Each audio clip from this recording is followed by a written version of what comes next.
Hey, afternoon, everybody. Welcome to the Shut Up and Do It podcast, the place you can come and hang out with us while we go through all things real estate with a focus on bringing you top quality topics and speakers, all who believe in a get-it-done manner. I'm your host, Nick Allerud, creator of the Complete Deal Flow System and a principal with AA Real Estate Group, and I function as an educator and active single-family and multifamily real estate buyer in the Boston area and beyond. I can't tell you what a treat this is today to have this gentleman here on the podcast. This gentleman's name is Lee Arnold. He is a national lender. He's also been investing in real estate for 26 years. And that is still credible because he's only 32 years old. I don't know how he does that. He has scaled his businesses. He has a corporate philosophy, which we should all try and replicate. And honestly, Lee, I'm thrilled to have you on, man. Thanks for being on today. I'm thrilled to be here. Thanks for having me. I'm excited. Oh, that's awesome. Do you want to start, Lee, by just kind of sharing with your story? How'd you even get into real estate? What was your passions? Like, how did it come about? Yeah. Well, first of all, welcome everybody. Glad to have you here, and I'm glad to be here with you. I had an old assistant, and she used to say, Lee, if you're here and I'm here, technically it's our time, not your time, and I never forgot that. So I appreciate everybody's time and being here. And if you will forgive me, give me some grace. I am battling some congestion today, so my voice is going to be all over the place. You sound sexy. I think you sound sexy. Thanks, Nick. I appreciate that. Yeah. I was in 1996, so it's actually been 23 years that I've been investing.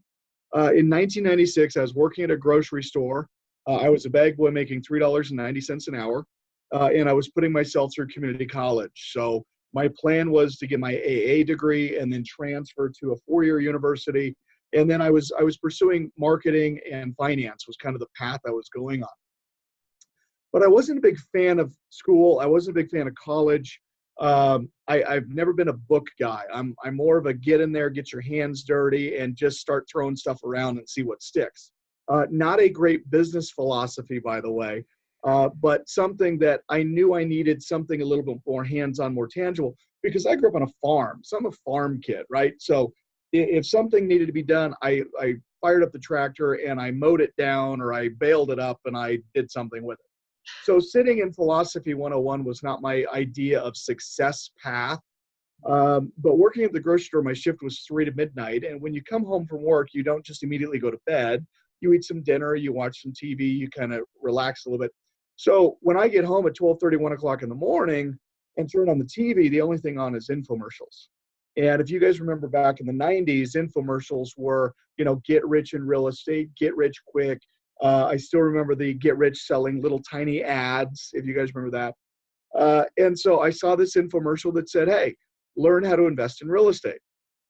Now, my grandfather had done pretty well in real estate. I didn't know anything about it, but I was interested in it. So I picked up the phone, called the number, went to the free event at the hotel, got the hard sales closed to race to the back of the room and give them all of your money. The only difference was I didn't have any money. So I wrote them a rubber check and I said, if you'll hold this check for 7 days, I'll find the money. I don't know where, but I'll find it. I had just recently read Robert Kiyosaki's book, Rich Dad, Poor Dad, which had just come out. And in that book, it says, poor people say, I can't. Rich people say, how can I? So when I saw this opportunity to learn about real estate investing and I knew I didn't have the money, the question that went through my mind is, how can I? So I wrote the check and said, I'll figure out the details later. And I wrote the check. And for the next 7 days, I frantically went to everybody I knew to raise thousands of dollars to cover this training. Turns out I was not a real strong money raiser back then, because I struck out with every single person I knew. Nobody would give me the money. I want to know your pitch. What was your pitch back then to those guys? My pitch was, I'm going to be a real estate millionaire, and I'm going to give you an opportunity to be part of my journey, which was a terrible pitch. Nobody bought. Not even my parents or grandparents bought this pitch. So I called the worst person you can call when you need money, and that's a bank. And so I called my banker at Bank of America years ago, and I said, Lynn, I need money to cover this rubber check that I wrote, which she wasn't happy about. Long story short, I ended up refinancing my automobile because it was the only thing I had that had any equity. And that gave me enough money to cover the rubber check that I had written. go to the 3-day training, and learn the systems techniques.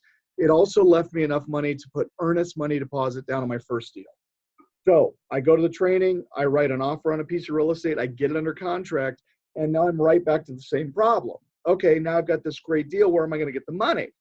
And that has become kind of the resounding theme of all real estate investors that I've encountered is it's not so much finding the deal that's the challenge. It's where am I going to get the money when I've found the deal? That tends to be the challenge.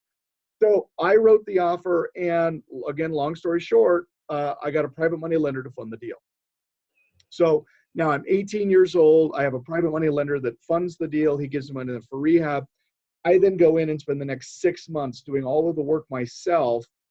We bought the house for 35 grand, put 15,000 into it. And we sold it for $79,000. So now, this is back in the 90s where we just made 18 grand. And that was a lot of money at that time, especially when you're an 18-year-old kid. So I did something that day after I got this check. I did something that day. My parents were very excited. I dropped out of college. And my parents just said, why did you drop out of college? I said, because I'm going to be a real estate millionaire.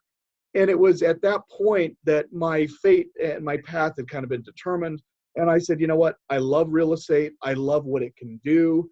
I love what we as investors get to do through real estate. And it's been my path. And that's what we've been doing ever since. In 2000, I was approached by a marketing company. And they said, Lee, we like your story. We like what you're doing. Can you put together a course where you teach other people how to do what you've done? So I wrote my first info product back in 2000 called Endless Wealth, which taught people how to purchase real estate via a short sale. So instead of going down to the foreclosure auction and buying it where you have to have all cash and compete against other investors, we just started doing short sales where we would go knock on doors of homeowners that were in default. We would negotiate the underlying lien with the lender, and then the lender would take a substantial discount and we'd buy it at significantly less than they owed. So we started putting on events nationwide, and we had thousands of people that were coming to our event, but they all said the same thing. Where do I get the money? Where do I get the money? So in 2002, I started doing private money lending. When the market crashed in 2008, and I heard a little bit about your story, Nick, by the time the market crashed in 2008, I had $40 million worth of deals under development and private money loans. I mean, I was as thick in it as you can imagine. And when the market came, I was almost literally wiped out. So I spent all of 8, all of 9, all of 10 avoiding lawsuits and judgment liens and deficiency judgments on short sales and foreclosures. And not only was I foreclosing on people that I had lent money to, but I had lenders foreclosing on me because I had leveraged assets to create cash to lend to other investors. So it was just this massive house of cards that unfortunately came crashing down. Now, people have asked me, Lee, if you could go back and change that, would you? And my answer is absolutely not. Best education you can get is losing millions of dollars, right? As long as you take the education and make changes and implement what you've learned. So in 2010, the market is continuing to bottom out. In most markets, it's already bottomed out. We're starting to see some flatlining of values nationwide. So people are now starting to come back into the market. We continue to put on real estate investment seminars, but now I've got a new issue. I've got people coming to my real estate investment seminars and saying, Lee, I'm finding all these great deals and I can't find the money. And I had other people coming to me and saying, Lee, I've got all this money. I'm afraid to put it into the stock market. I don't trust myself to lend it effectively. Can you help me? So we created a company back then called Private Money Bank. This is going back to 2009, 2010. So the purpose of Private Money Bank was to take people who had money and just match them up with people that needed money. And so we were kind of playing matchmaker. I guess you could say we were the Tinder of cash, right? Swipe left if you need money, swipe right if you have money. And that's what we did.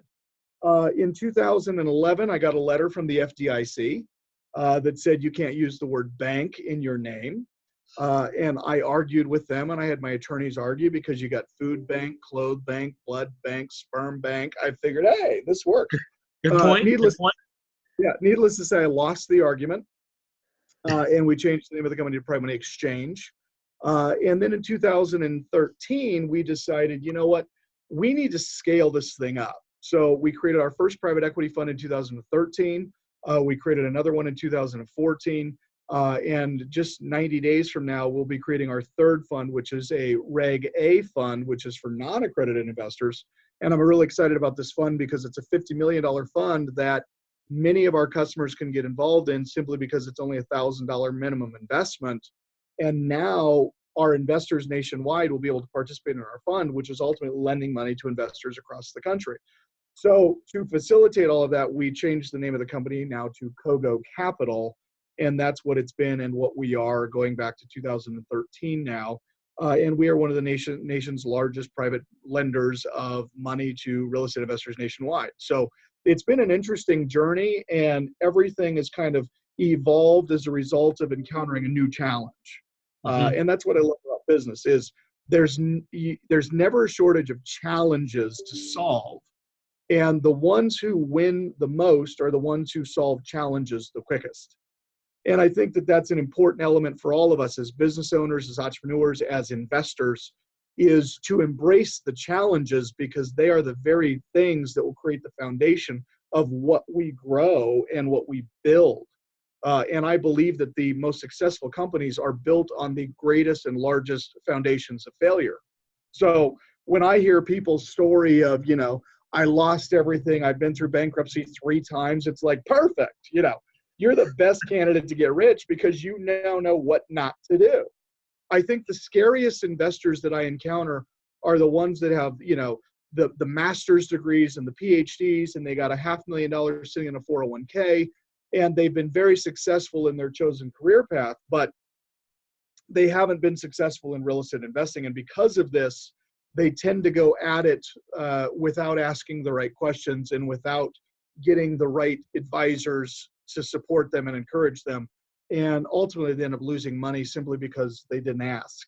Yeah. So we have a couple of those, we call it like a home run disease too, where someone does their first deal, they make 300,000 because of the market, and then they think they're invincible and they go off and lose everything. Yeah.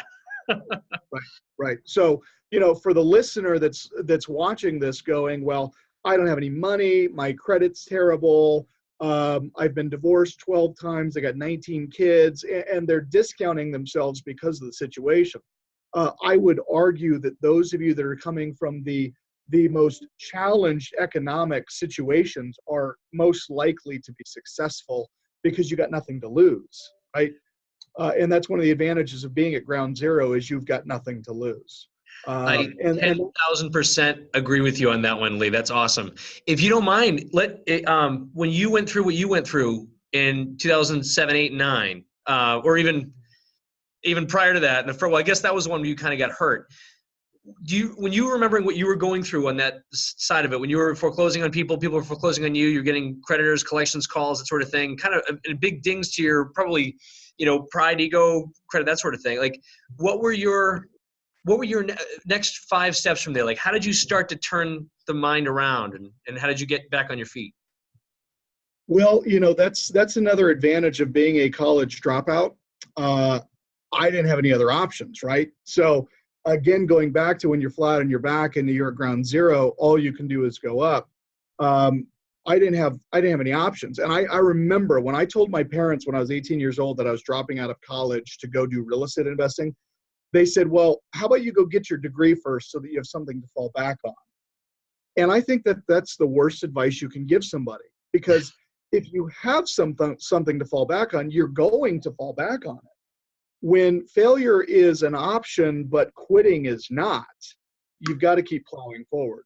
And you know, growing up, I was taught that if you have aught with your brother, you go talk to your brother. Well, in that situation, my brother was my banker, it was my lenders, it was my clients.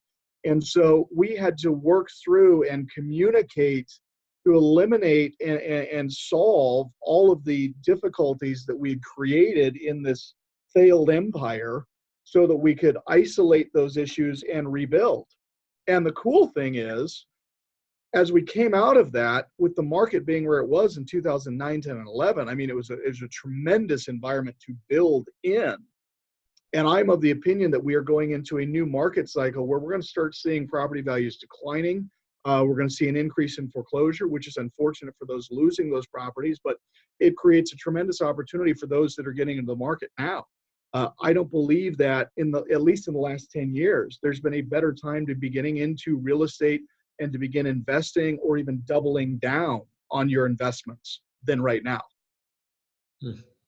That's awesome. That's very good. When you were a lender as well back in 2008. So when you took your first, and sorry, I'm harping on this one a little bit. Your first 3 steps, would you say that you took when you were kind of making a comeback, right? To getting your mind right? Was it like hiring a key employee? Was it restarting up a different type of branch that you knew you could kind of operate with? What do you think went through your head back then? You know, I think it's wise to always retreat back to the thing that made you the most money. And even though I continue to this day to be a very active investor, where we as a company have been the most successful from a financial standpoint is when our focus and our emphasis is on our customer base. And in 2008 and 9, admittedly, I had kind of lost sight of my customer base. And my customers were other investors, people that were actively investing, buying real estate across the country that we were helping them grow and learn and achieve. And so what I retreated back to, Nick, was helping people. And that's why the motto of our company, if you go to our websites, it says we get more of what we want by helping others get more of what they want. And this is even biblical, right? When your focus is internal, failure is imminent. When your focus is external, failure is an absolute, or I'm sorry, success is an absolute, because we've got to be focused on other people. So how can I help you? How can I help your clients? How can I help your community? Well, we have found that as a lender, we can help communities all over the nation because as investors, what we do is we go out and we find properties that are in less desirable condition. They've got, usually vagrants living inside of them. There's drug activity taking place there. And we are able to finance those properties for investors that are going to come in, eradicate the issue, fix them up, clean them up, and then sell them on the open market to a responsible buyer or a responsible tenant. So my mind shift, to answer your question, was I got to get back to the basics of people. Real estate is a knee-to-knee, toe-to-toe business. It's a people business. And I see all of these new products coming online with these razzle-dazzle, fancy technology platforms where you can buy and sell real estate without ever talking to a soul. And even Zillow is kind of pushing this agenda of sell real estate without having to talk to anybody or show property to anybody. And while I think that will be successful for a flash in the pan moment, at the end of the day, real estate is real, it's tangible, it's tied to people, which is tied to emotion. So if we can focus our energy and efforts on helping other people, I think success is just going to be the natural outpouring of those efforts. That's perfect. That's awesome. I agree with you too. As a national, when you're running, national events all over the country, you have a national lending practice that you're doing, and you have can I say lending? Is that okay? Or are we going to get sued for that one? That's okay, nope, right? We are a private money lender. Yes. Gotcha. Yes. No bank, but I can say lending. All right. Got it. Right. So national lender, and also still obviously, as a real estate investor, when did you take those steps when, it was just you, maybe a few other people in the office, and you're like, you know what, if I'm going to grow this thing, I got to do something different, right? Maybe how did you go through that process in your head?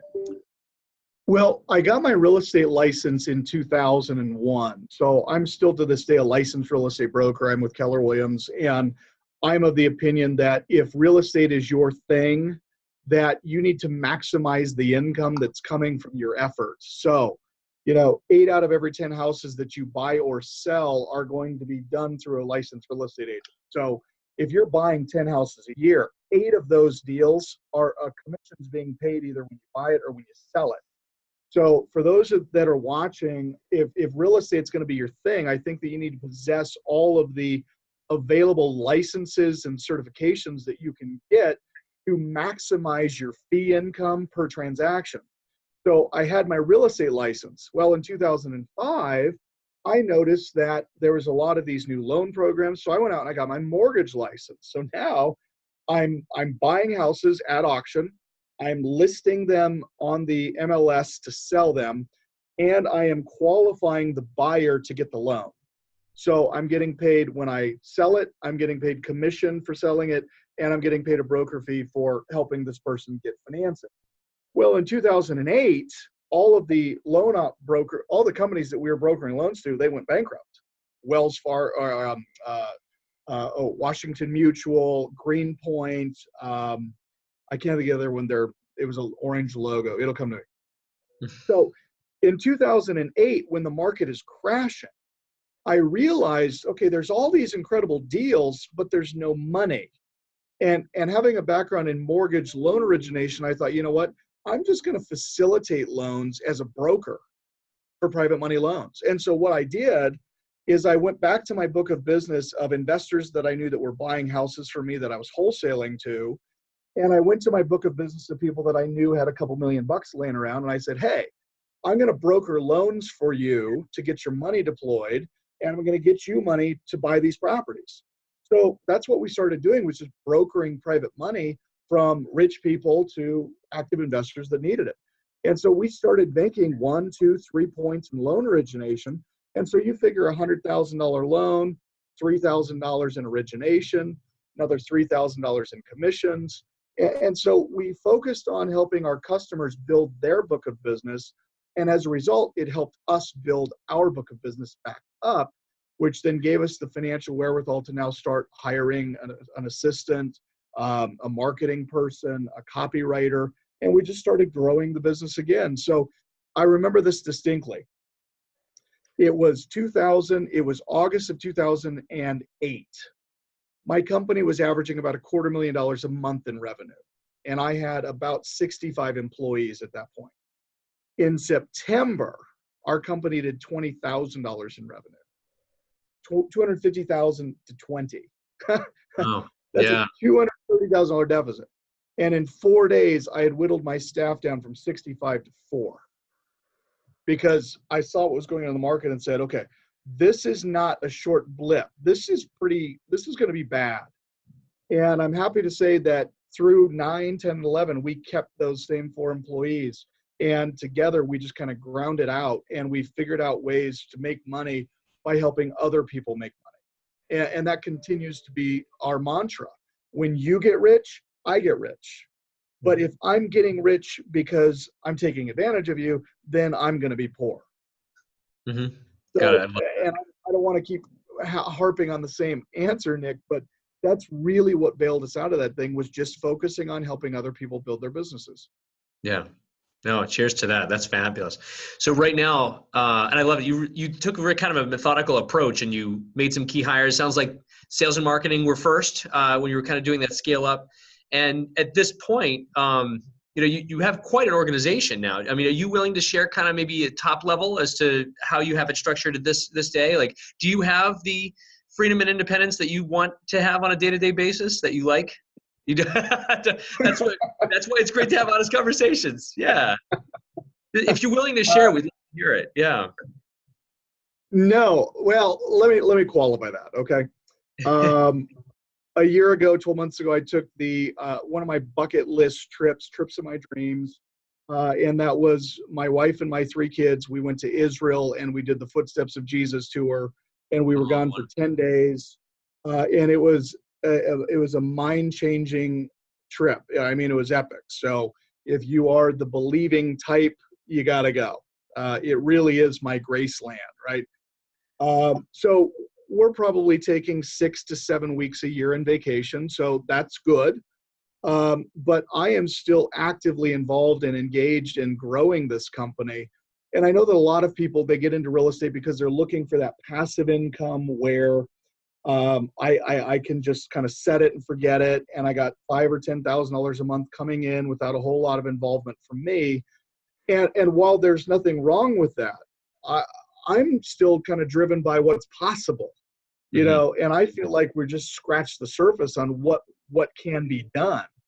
And I think there's a big difference between people that are getting involved in this business for a lifestyle change and people that are getting involved in this business because they just want to see what's possible. What can we build here? Yes. If I don't remember who said it, but you might recognize the quote. And the quote is, if you love what you do, you'll never work a day in your life. Mm-hmm. Mm-hmm. If you hate what you do, then you are imprisoned to your job forever. So I love this stuff. I mean, I love coming to the office. I love interacting with our clients. I love going out on the road and teaching real estate investing. I love closing loans and lending millions of dollars to people that are going to take it and do incredible things in their community with it. They're going to do incredible things in their families with it. Because of their increased income, they're going to be able to tithe more, donate more to charities, and be a giver. I love the book Go Giver. That's a great book. Mm-hmm. And so I guess the way to answer your question, Nick, is I don't have a strong desire not to work. Yeah. That's not motivation or my goal. My goal is to, over the next 20 years, amass $1 billion in income, and then spend the last 30 years of my life giving it all away, so that I die a very poor man, and my kids get nothing other than my Bible and the knowledge that I've given them. So that's the plan. Cheers. But to answer the question, we are an 8-figure a year business.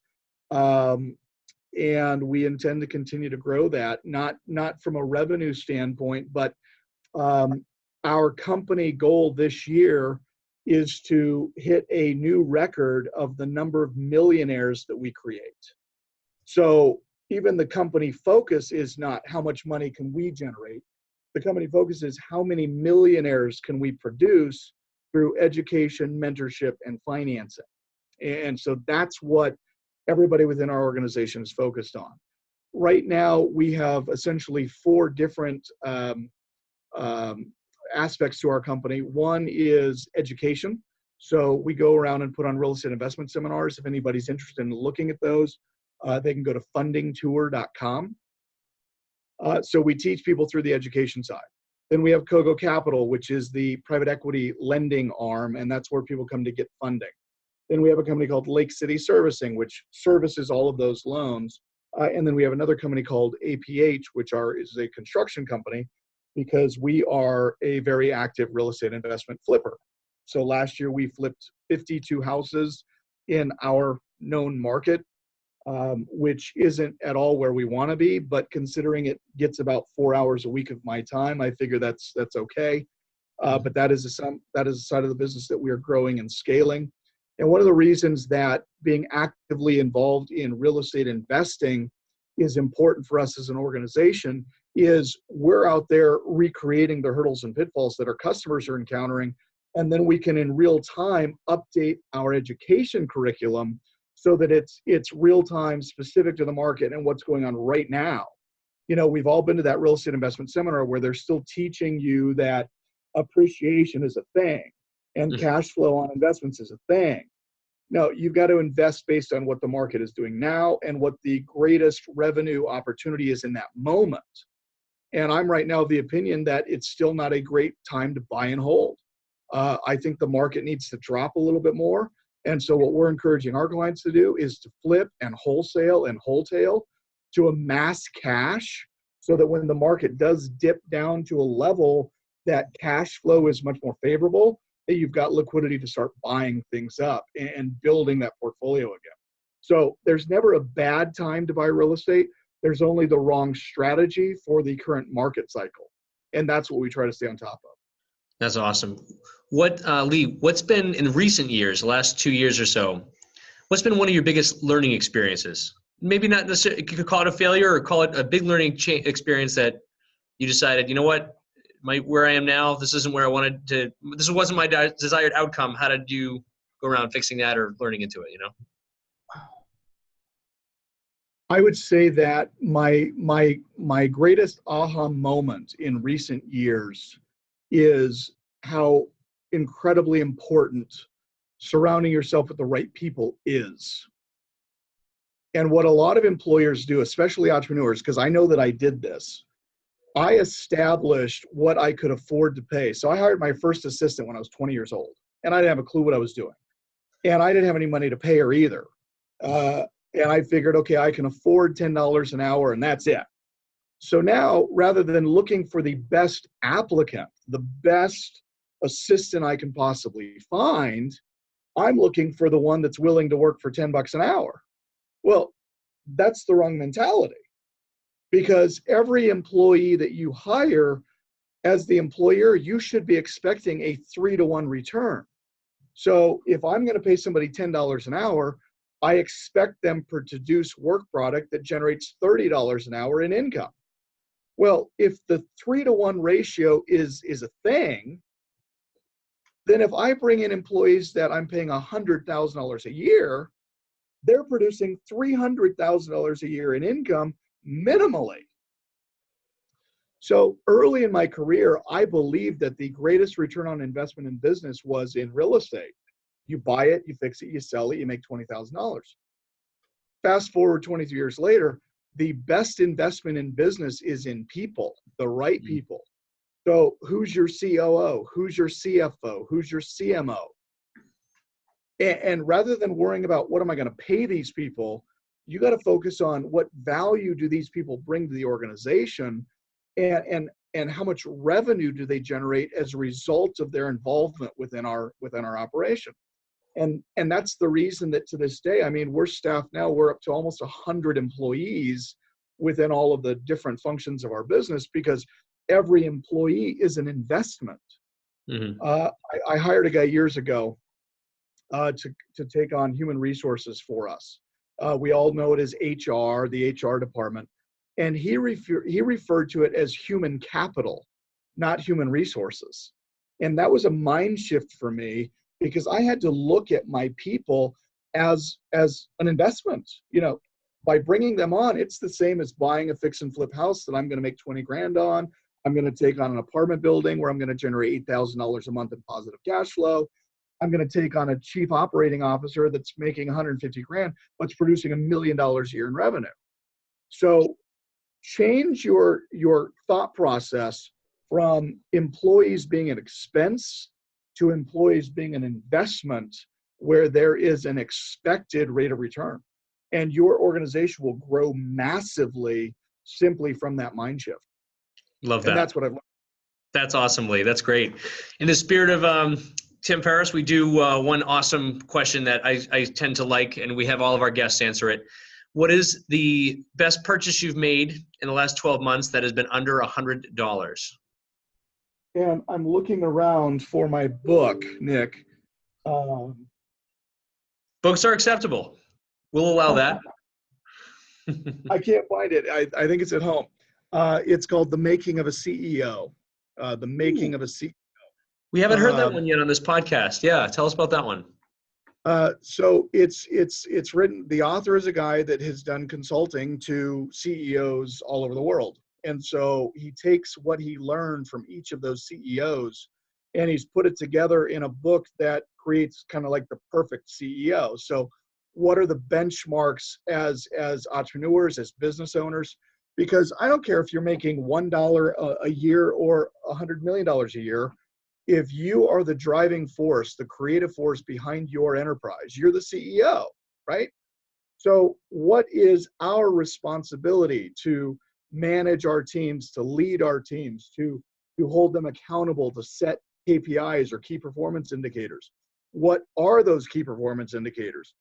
And within every department, within every organization, you've got to have things that you're managing too. Is it number of dials per day? Is it hours of talk time per day? Is it number of leads created, number of appointments set, number of offers written? There's got to be set performance standards and KPIs. And he just continually hounds on the importance of those metrics and the benchmarks, because profitability and revenue is a result of managing your people to set performance standards and specific key performance indicators. And if you hold them accountable to the things that you know ultimately produce revenue, then you can have a much better handle on the organization. And that's essentially the premise of the book. And I apologize, I don't have the author's name, but it's called The Making of a CEO. Love it. No, great one. That's a really good one. What are you either excited about, Lee, or what's if people wanted to get a hold of you, how can they get a hold of you? The best way to go about getting a hold of me, if you need money, if you're just looking to get another source for capital to buy more real estate, if you go to kogocapital.com, and that's COGO, kogocapital.com, and just fill out the little form on the front page there. You can come to us for pre-approval letters when you're writing offers to sellers, or writing offers on listed property where your agent requires that you have a pre-approval letter. We will give you pre-approval letters, and we will kind of teach you what you need to be doing from the offer writing standpoint so that we can lend you money. We have clients that we've lent millions of dollars to over umpteen number of years, and we'd love to be your funding source and your funding provider on your deals. If you're relatively new to the business and you would like to learn kind of the fundamentals, real estate investing 101, or if you just need a refresher course, we have real estate investment seminars going on nationwide, and we have one that's coming to a city near you. So if you go to fundingtour.com, you'll see the list of our upcoming event cities. And this is a bus tour, you guys. So we're going to put you on a bus, and we're going to take you out into the market. We're going to show you right there regionally what's going on in your market, the types of properties you should be looking for, how should you be determining what your rehab costs are going to be, and ultimately your cost of capital to get your profitability. So fundingtour.com, those two places, Nick, are the best places for them to go to really engage, interact with us, and to get started in our system and moving towards becoming one of the millionaires that we want to create this year within our organization. That's fabulous. Lee, I can't thank you enough for your time today, man. This was awesome. Really appreciate it. Hey, thanks for having me. I appreciate being here. Guys, that's it for this podcast. We will see you on the next one. So hit that subscribe button and like us to get notified. Thanks so much.